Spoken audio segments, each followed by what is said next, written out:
اور اس میں اگر رسول اللہ صلی اللہ علیہ وسلم کسی اور کا دودھ نہ پیتے تو رضاعت کا مسئلہ ثابت نہیں ہونا تھا. مثلا ایک خاتون کے بچہ پیدا ہوتا ہے، وہ دودھ پلا نہیں پاتی کسی بیماری کی وجہ سے، یہ آتا نہیں ہے، پھر ظاہر ہے کہیں اور سے پلایا جائے گا، تو پلایا جائے گا تو اس کے احکامات کیا ہوں گے؟ وہ سنت کہاں سے ہو جائے گی؟ نہیں ہوگی. تو نبی کریم صلی اللہ علیہ وسلم کی وجہ سے اللہ تعالیٰ نے یہ بھی ایک آسانی عطا کی. تو سیدہ سویبہ جو تھی یہ ابو لہب کی لونڈی تھی اور ان کو آزاد کیا گیا.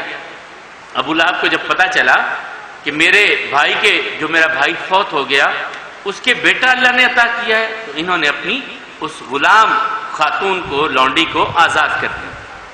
اب اسی سے ایک اور بڑی کہانی بھی بنتی ہے. یہ حضرت عباس کا خواب ہے. اصل میں حضرت عباس کا خواب ہے. وہ کہتے ہیں کہ میں نے خواب میں اپنے بھائی کو دیکھا، ابو لہب کو، اور اس سے پوچھا بتا کیا بنا تیرا؟ کہنے لگا عذاب میں مبتلا ہوں، لیکن یہ ایک انگلی جو ہے اس سے مجھے کچھ راحت دی جاتی ہے، کچھ پلایا جاتا ہے جو میں نے سویبہ کو آزاد کیا تھا. اس سے ایک پورا ماحول کریٹ کیا جاتا ہے. خواب کے بارے میں یہ بات ہمیشہ ذہن میں رکھیں، انبیاء کرام کے خواب وحی پر مبنی ہوتے ہیں. غیر انبیاء کے خواب جب تک نبی تصدیق نہ کرے ان پر ہم کوئی بھی بنیاد نہیں رکھ سکتے کسی عقیدے کی. غیر نبی کا خواب وہ ہمارے لیے کسی کے لیے حجت نہیں ہو سکتا. نبی کا خواب حجت ہوتا ہے، نبی کا خواب دلیل ہوتا ہے، نبی کا خواب حقیقت پہ مبنی ہوتا ہے. غیر نبی کا خواب ہاں اگر اس کی تصدیق رسول اللہ صلی اللہ علیہ وسلم کر دیتے، ان کے سامنے بیان کیا جاتا، رسول اللہ صلی اللہ علیہ وسلم تصدیق کر دیتے، پھر تو ہم تسلیم کر لیتے. لیکن رسول اللہ صلی اللہ علیہ وسلم کے سامنے بیان نہیں ہوا، تصدیق نہیں ہوئی، ہم اس کی تصدیق نہیں کر سکتے.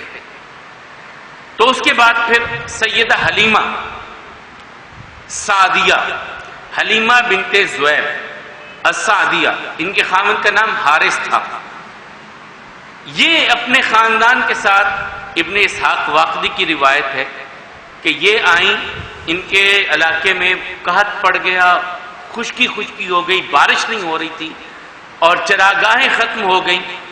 تو ان کے بیٹا پیدا ہوا اور بیٹی پیدا ہوئی.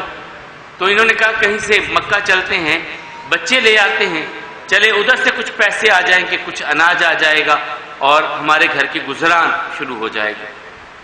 کہتے ہیں کہ ہم مکہ پہنچی اور رسول اللہ صلی اللہ علیہ وسلم کو لیا. درمیان کی ایک جو بات کہی جاتی ہے میرا دل اس پہ قطعاً مطمئن نہیں کہ ساری چھوڑ کے چلی جاتی رہیں، سب چھوڑ جاتی رہیں اور پھر آخر پہ انہوں نے لے لیا کہ ان کو کوئی اور ملا نہ. میں اس بات پہ، کیونکہ یہ تاریخ کی بات ہے نہ تو یہ حدیث کی بات ہے، حدیث کی بات ہوتی تو سر تسلیم خم ہوتا، لیکن میرا دل اس پر مطمئن کہ نبی کریم صلی اللہ علیہ وسلم کو جو ایک مرتبہ، اور وہ کون سا کوئی ایسا خاندان تھا کہ جو کچھ دے نہیں سکتے تھے، جو سیدنا نبی کریم صلی اللہ علیہ وسلم کے والد گرامی کے لیے 100 اونٹ ذبح کر سکتے تھے، تو یہ کون سا مشکل کام تھا ان کے لیے؟ وہاں 100 اونٹ ذبح ہو سکتے تھے، تو یہ کون سا معاملہ تھا؟ اور پھر سردار عبد المطلب کے پوتے تھے، کوئی عام کسی گھر کے تو نہیں تھے. تو بہرحال سیدہ حلیمہ کہتی ہیں کہ ہاں جب میں نے رسول اللہ صلی اللہ علیہ وسلم کو لیا اور لے کر کے نکلی تو ہماری کیفیت تبدیل ہونے لگی، کیفیت بدلنے لگی، ہمارے علاقے کی کیفیت بدلنے لگی، ہمارے جانوروں کی کیفیت بدلنے لگی. میری خود اپنی صحت جو ہے وہ اتنی اچھی ہو گئی کہ میں سوچتی یہ میرے ساتھ کیا معاملہ ہوا. یہ وہ خود بیان کرتی ہیں کہ میری صحت بہت اچھی ہو گئی، ہمارے جانور جاتے چراگاہوں میں تو سیر ہو کر کے آتے، وہ دودھ بڑا کمال کا دیتے، ہمارے گھر میں رونق ہی رونق سی ہوتی، ایک اطمینان سا ہر طرف ہوتا. یہ وہ خود بیان کرتے ہیں. اور یہاں پر نبی کریم صلی اللہ علیہ وسلم کے حقیقی بھائی بہن تو کوئی تھا نہیں، لیکن رضائی بہن بھائی بنے. رضاعت اسی طرح رشتوں کو حرام کرتی ہے جس طرح حقیقی بہن بھائی ہوتے ہیں، اسی طرح ان سے نکاح نہیں ہو سکتا. جس کا دودھ پیا ہو وہ بھی رشتے اسی طرح حرام ہوتے ہیں، ان سے بھی نکاح نہیں ہو سکتا ہوتا. تو یہ نبی کریم صلی اللہ علیہ وسلم کے جو بھائی یہاں پر بنے ان کا نام تھا عبداللہ، اور جو بہن تھیں جنہوں نے ساتھ دودھ پیا تھا ان کا نام تھا انیسہ. اور ایک بڑی بہن تھی رضاعت کے لحاظ سے، ان کا نام حذافہ تھا، جنہیں شیما کے نام پر معروف کیا جاتا ہے اور ان کے نام کے اشعار بھی بنائے جاتے ہیں۔ یہ نبی کریم صلی اللہ علیہ وسلم کے دودھ شریک بھائی بہن تھے۔ اور ایک بھائی رسول اللہ صلی اللہ علیہ وسلم کے تایا زاد بھائی بھی تھے اور دودھ شریک بھائی بھی بنے، وہ تھے ابو سفیان بن حارث بن عبد المطلب۔ یہ عبد المطلب کے بیٹے حارث، جنہوں نے 7 کل جو میں نے بتایا تھا زمزم کا کنواں کھودا تھا، یہ حارث تھے ان کے بیٹے۔ ان کے بیٹے ہوا ابو سفیان، تو انہوں نے بھی حلیمہ سعدیہ سے دودھ پیا، اس طرح وہ بھی رسول اللہ صلی اللہ علیہ وسلم کے دودھ شریک بھائی بنے۔ اور ایک دودھ شریک بھائی بنے رسول اللہ صلی اللہ علیہ وسلم کے امیر حمزہ، وہ اس طرح بنے کہ سویبہ سے دودھ پیا تھا امیر حمزہ نے، اور پھر بعد میں رسول اللہ صلی اللہ علیہ وسلم نے بھی ان سے رضاعت آئی، تو اس طرح یہ چچا اور بھتیجا بھی بنے اور دودھ شریک بھائی بھی بنے نبی کریم صلی اللہ علیہ وسلم کے۔ اب یہاں پر ایک بہت بڑا واقعہ ہوا جسے حضرت انس بن مالک نے بیان کیا اور صحیح مسلم میں بیان کیا کہ رسول اللہ صلی اللہ علیہ وسلم وہیں پہ تھے، تقریباً 6 سال کے قریب عمر ہونے کو آئی تھی، کچھ کم، کہ ایک دن اپنے بہن بھائیوں کے ساتھ کھیل رہے تھے، تو وہاں پر جبریل امین علیہ السلام آئے، پکڑا، رسول اللہ صلی اللہ علیہ وسلم کو لٹایا گیا، سینہ چاک کیا گیا، دل کو نکالا گیا، زمزم سے دھویا گیا، دل میں سے کچھ چیز نکال کر کے باہر کی گئی اور زمزم سے دھو کر کے بچے خوف میں مبتلا ہو گئے اور وہ بھاگے گئے حلیمہ سعدیہ کے پاس، جا کر کے ان سے کہا کہ محمد صلی اللہ علیہ وسلم کو کسی نے قتل کر دیا۔ وہ ڈر گئی، بھاگی آئی، یہ کیا ہو گیا؟ بھاگتی ہوئی جب پہنچی تو رسول اللہ صلی اللہ علیہ وسلم وہاں بیٹھے مسکرا رہے ہیں۔ پھر یہ واقعہ بیان کیا۔ اب وہ خوف زدہ ہو گئی کہ یہ کوئی اور معاملہ نہ ہو جائے، انہوں نے تیاری کی، سفر کی اور رسول اللہ صلی اللہ علیہ وسلم کو لے کر کے مکہ کی طرف آئے۔ یار تھوڑی سی بات میں بھول گیا تھا، ایسے ذہن میں رسول اللہ صلی اللہ علیہ وسلم کے عقیقہ کے بارے میں اور رسول اللہ صلی اللہ علیہ وسلم کی نام کے بارے میں، کہ میں بھول گیا ابتدا میں، کہ جب یہ پیدا ہوئی تو سردار عبد المطلب کو، جب رسول اللہ صلی اللہ علیہ وسلم پیدا ہوئے، سردار عبد المطلب کو اطلاع دی تو انہوں نے نام رکھا تھا محمد صلی اللہ علیہ وسلم۔ اس کے بارے میں نے آپ کو پہلے جمعے میں، ہم پچھلے سے پچھلے جمعے بات کر چکے ہیں کہ محمد کا معنی ہوتا ہے سب سے زیادہ جو قابل تعریف ہو۔ عرب میں یہ معروف نام نہیں تھا، تاریخ نگار کہتے ہیں کہ لوگوں نے کہا کہ یہ عجیب سا نام آپ نے رکھا ہے، کہا میرا پوتا ہے ہی ایسا، اور جب لا کر کے سامنے دکھایا تو سب نے کہا کہ واقعی یہ اسم با مسمى ہے، یعنی جو نام رکھا گیا ہے حقیقت پر مبنی رکھا گیا ہے، یہ رسول اللہ صلی اللہ علیہ وسلم کے چہرے کو دیکھ کر کے۔ اور پھر یہ کہ 7ویں دن عقیقہ کیا گیا۔ پھر 2 روایات ہیں کہ ولد مختون، ابن قیم کہتے ہیں یہ ضعیف روایت ہے کہ پیدا ہوئے تو ختنہ ہوا تھا، بعض روایات میں کہ 7ویں دن عبد المطلب نے ختنہ کروایا۔ چلیں آگے اب آ جاتے ہیں شق صدر۔ حلیمہ سعدیہ ڈر گئی، انہوں نے کہا یہ تو معاملہ کوئی اور نہ بن جائے، تو انہوں نے تیاری کی اور تیاری کرنے کے بعد رسول اللہ صلی اللہ علیہ وسلم کو لے کر کے مکہ آئیں اور سیدہ آمنہ کے سپرد کیا کہ اپنی امانت سنبھالیے، اپنی امانت کو سنبھالیے، واپس چلی گئی۔ اب سیدہ آمنہ کے دل میں آیا کہ اللہ نے بیٹا بھی دیا، اب بڑا بھی ہو گیا، تو میں اپنے خاوند کی قبر پر جاؤں یثرب کی طرف۔ یہاں بھی 2 روایات، ایک ہے کہ یہ 4 لوگ نکلے، سیدہ آمنہ نکلی، ام ایمن نکلی۔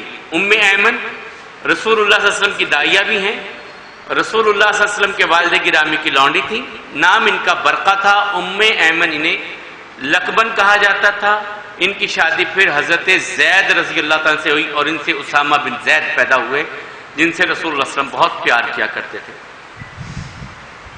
یہ سیدہ آمنہ، رسول اللہ صلی اللہ علیہ وسلم اور ام ایمن۔ ایک میں کہ سردار عبد المطلب خود ساتھ چلے اور یثرب میں پہنچے،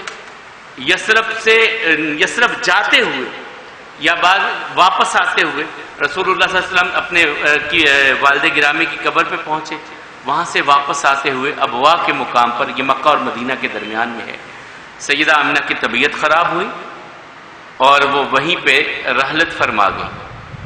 وہیں پہ ان کی تدفین ہوئی، اور پھر یہ باقی ماندہ 3 لوگ مکہ المکرمہ میں پہنچے۔ سردار عبد المطلب نے پھر رسول اللہ صلی اللہ علیہ وسلم پہلے بھی بہت پیار کرتے تھے، اب مکمل توجہ جو ہے وہ رسول اللہ صلی اللہ علیہ وسلم پہ مرکوز کرتے کہ نہ تو اس کا باپ ہے اور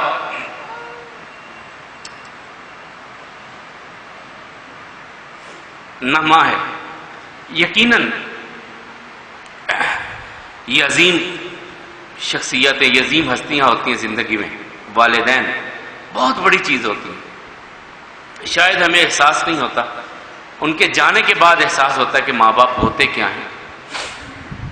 تو رسول اللہ صلی اللہ علیہ وسلم اب والدہ بھی نہیں ہے، والد بھی نہیں ہے، تو دادا نے بہت خیال رکھا، بہت خیال رکھا۔ جو میں نے کل بتایا تھا نا، حتیم میں خاص جگہ رکھی جاتی تھی جہاں سردار عبد المطلب کے سوا کوئی نہیں بیٹھتا تھا، سارے احتراماً پیچھے بیٹھتے تھے اس جگہ پہ، لیکن رسول اللہ صلی اللہ علیہ وسلم کھیلتے ہوئے آتے تو وہاں بیٹھ جاتے۔ اگر کوئی منع کرتا تو عبد المطلب کہتے نہ، میرے اس بیٹے کو کچھ نہ کہنا، یہ ہے اس لائق کہ یہاں پر بیٹھے، یہ اس لائق ہے کہ یہاں پر بیٹھے۔ اور بہت ناز اٹھائے رسول اللہ صلی اللہ علیہ وسلم کے، لیکن اللہ تعالیٰ کو منظور کہ 2 سال نہ گزرے اور 8 سال کی ابھی عمر ہوئی رسول اللہ صلی اللہ علیہ وسلم کی، کہ اس وقت رسول اللہ صلی اللہ علیہ وسلم کے دادا کا سایہ بھی سر سے اٹھ گیا۔ اب یہاں پر رسول اللہ صلی اللہ علیہ وسلم کی کفالت کے لیے 2 نام بڑے تھے، ایک زبیر بن عبد المطلب، ایک ابو طالب۔ ان کا نام عبد مناف تھا، ابو طالب ان کا نام عبد مناف تھا۔ ان دونوں نے پرورش کی، ابو طالب نے بہت، اور ابو طالب سے بڑھ کر ابو طالب کی بیوی سیدہ فاطمہ، حضرت علی رضی اللہ تعالیٰ عنہ کی والدہ، ان کے والد کا نام میں بھول رہا ہوں، ان کا نام فاطمہ تھا۔ بہت لاڈ، بہت پیار، بہت شفقت۔ اس کا اندازہ صرف ایک بات سے آپ لگا لیں کہ جب یہ ان کی وفات ہوئی نا ابو طالب، حضرت علی رضی اللہ تعالیٰ عنہ کی والدہ کی، تو رسول اللہ صلی اللہ علیہ وسلم خود قبر میں اترے، خود قبر میں اترے، کہا اس وقت ماں کا اتنا احساس نہیں تھا، آج میری ماں گئی۔ یہ پیار کی تھا کہ چچی نے کس انداز میں پالا ہوگا، کس طرح پرورش کی ہوگی، کس طرح خیال رکھا ہوگا۔ تو بہرحال ابو طالب انہوں نے بہت نبی کریم صلی اللہ علیہ وسلم کا، باقی چچاؤں نے بھی بہت خیال رکھا، ابو لہب کے ساتھ بھی بہت پیار تھا۔ یہ تو بعد میں معاملہ ہوا کہ وہ مخالف ہوا، پہلے تو اتنا پیار تھا کہ پرسوں ترسوں جو بات آئے گی رسول اللہ صلی اللہ علیہ وسلم کی بیٹیوں کے رشتوں کے حوالے سے، تو یہ بھی نبی کریم صلی اللہ علیہ وسلم کے ساتھ رشتہ داری تبدیل میں آگے بڑھ گیا تھا۔ تو بہرحال رسول اللہ صلی اللہ علیہ وسلم کے دادا بھی دنیا سے گئے، دادا کے جانے کے بعد ابو طالب نے یا زبیر بن عبد المطلب، دونوں نے بہت پرورش اچھے طریقے سے کی۔ ابو طالب کی کنٹریبیوشن بہت زیادہ ہے اس معاملہ میں، یقیناً رسول اللہ صلی اللہ علیہ وسلم کے محسنین میں ہے۔ اور اسی اثناء میں پھر رسول اللہ صلی اللہ علیہ وسلم نے مکہ کے اوالی میں کچھ دیر بکریاں بھی چرائیں، بکریاں چرائیں۔ کیوں؟ یہ بھی بات جو ہمارے کلاس میں بیٹھنے والے ہیں وہ سب جانتے ہیں کہ میں نے آپ کو بتایا تھا کہ رسول اللہ صلی اللہ علیہ وسلم نے فرمایا ہر نبی کی تربیت اللہ تعالیٰ نے اسی انداز میں کی، ہر نبی نے بکریاں چرائیں۔ بکریوں کے ریوڑ کی گلہ بانی بڑی مشکل ہوتی ہے، یہ تربیت انبیاء کرام کی ایک ہوتی تھی کہ اگر ان کو سنبھالنا آگے، آپ نے انسانوں کو بھی سنبھالنا ہے، ان کو پہلے سنبھالیے۔ تو رسول اللہ صلی اللہ علیہ وسلم فرماتے ہیں میں اوالی مکہ میں بکریاں چراتا رہا، اور پھر اسی اثناء میں 12 سال کے قریب جب عمر ہونے کو آئی تو اپنے چچا کے ساتھ شام کا سفر کیا۔ رسول اللہ صلی اللہ علیہ وسلم نے تجارتی سفر کیا، اور وہ ایک واقعہ بحیرہ راہب کا، سندن تو وہ اتنا کبھی نہیں ہے لیکن بیان کیا جاتا ہے کہ وہ اپنے جو معبد تھا اس میں سے نکل آیا، رکا، اس نے رسول اللہ صلی اللہ علیہ وسلم کو دیکھا، پوچھا کہ ان کے ساتھ کون ہے، بتلایا گیا کہ یہ ابو طالب کے ساتھ۔ تو کہا خدا کے واسطے انہیں واپس لے جائیے، شام نہ لے کے جائیے، یہود و نصارہ ان کو پہچان جائیں گے، انہیں کوئی نقصان نہ پہنچائے، آپ واپس لے جائیے انہیں، کیونکہ ان کی کتابوں میں نشانیاں تو یقیناً تھیں جو اللہ تعالیٰ نے بھی قرآن کریم میں کہا کہ یہ آپ کو اس طرح پہچانتے ہیں جس طرح انسان اپنی اولاد کو پہچانتا ہے. اولاد کی پہچان میں کوئی شک نہیں ہوتا، اس طرح انہیں آپ کو پہچاننے میں کوئی شک نہیں ہے.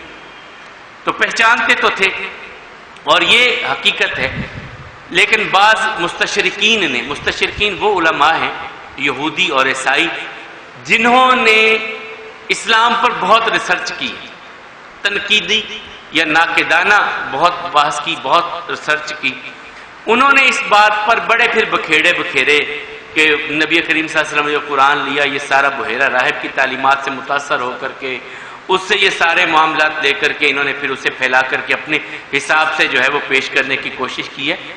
بہرحال یہ تو ایک تو واقعہ ہی یہ اتنا سنن صحیح نہیں ہے. بہرحال اگر ہوا بھی ہے تو وہ چند لمحات کی باتیں، ان کی کیا حیثیت ہوتی ہے ایک اتنے بڑے کلام اور اتنے بڑے جو ہے وہ دین کی بیان کرنے میں، وہ تو کوئی معاملہ ہوتا ہی نہیں ہے.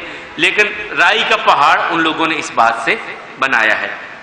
چلیں بہرحال آج کل سے کچھ زیادہ وقت لیا، اب اگر آپ اجازت دیں تو تھوڑے سے اگر ہم سوالات اس میں رکھ لیا کریں.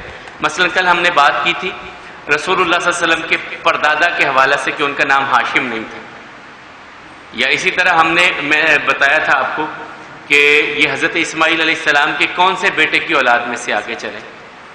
تو اگر اس طرح کے اگر سوالات آتے، کل کوشش کریں گے آج جو باتیں ہوئی ہیں نا ان میں سے کچھ چند باتیں میں آپ سے دوبارہ سوالن پوچھوں تاکہ یہ چیزیں ذہن میں آ جائیں گی آپ کے.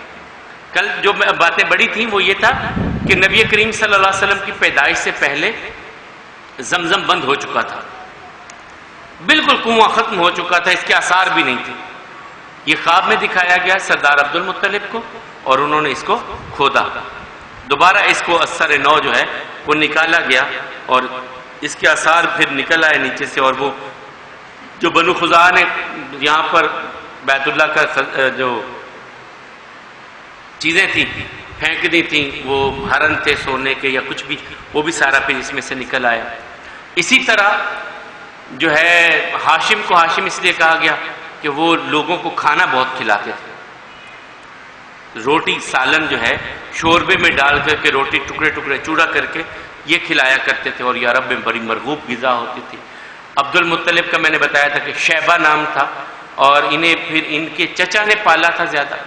ہاشم کی وفات غزہ میں ہوئی تھی فلسطین میں، وہ وہیں پہ دفن ہوئے، اور ان کے بیٹے جو تھے شیبہ یہ مدینہ میں تھے اس وقت، بنو نجار اپنے ماموں کے پاس رہ رہے تھے. تو چچا کو پتا چلا، چچا آ کر کے انہیں لے کر کے گئے تو لوگوں نے اس سے انہیں عبد المطلب کہا. تو بہرحال آج میں نے چند باتیں جو آپ کے سامنے رکھی ہیں ان میں سے تھا کہ اس وقت عرب میں بت پرستی آئی، 360 کے قریب بت بیت اللہ کے اندر رکھے گئے. لڑائی کے لیے عزا اور حبل کا نام پکارتے تھے. اسی طرح منات تھا، اسی طرح 5 وہ بنی قوم نوح کے بت تھے وہ بھی یہاں پر آ چکے تھے. توہم پرستی بہت زیادہ تھی جس طرح ہمارے ہاں ہے. ہم سفر کے مہینے کو منحوس سمجھتے ہیں، وہ شوال اور سفر کے مہینے کو منحوس سمجھتے تھے. شوال میں شادی نہیں کرتے تھے کسی کی، کہتے نا نا نا یہ بچوں کے لیے نحوست کا شادی نہیں کرنی. سفر کو سفر کہتے اس لیے تھے کہ گھر خالی ہو جاتے تھے. گھر خالی ہو گئے، کیوں خالی ہو جاتے تھے؟ 3 مہینے مسلسل ہوتے تھے، لڑنا نہیں ہے، ذکات، ذی الحج اور محرم. اب وہ تیاری کرتے کہ فلاں قبیلے نے ہمیں یوں کہا ہے، اچھا یہ محرم گزر لینے دو، ابھی دیکھ لیتے ہیں ان کو، ابھی یہ محرم گزر لے، ہم تیاری کر کے آتے. تو جب جیسے ہی محرم ختم ہوتا، سفر شروع ہوتا، یہ بھاگ دوڑتے کہ فلاں قبیلے کے ساتھ بدلہ لینا ہے، فلاں سے بدلہ لینا ہے، فلاں سے بدلہ لینا ہے. گھر خالی ہو جاتے تو اس سے گھروں یہ سمجھتے کہ نحوست آ گئی ہے. تو رسول اللہ صلی اللہ علیہ وسلم نے اس کے بارے میں فرمایا نحوست کسی چیز میں نہیں، لا عدوہ ولا طیرۃ ولا سفر. پھر فال گیری بہت لیتے تھے، کام کرنا ہے تو فال نکالو، پہلے پرندوں کو اڑاؤ، پرندہ اڑا کر کے دیکھو، تیر نکال کر کے دیکھو. یہ مختلف چیزیں اس معاشرے میں بت پرستی کے ساتھ تھیں. پھر اسی طرح وہ جو میں نے بتلایا کہ نکاح کے حوالے سے اتنی گندی رسومات تھیں کہ بیان کرتے ہوئے بھی شرم آتی ہے کہ یہ معاملات اس معاشرے میں تھے.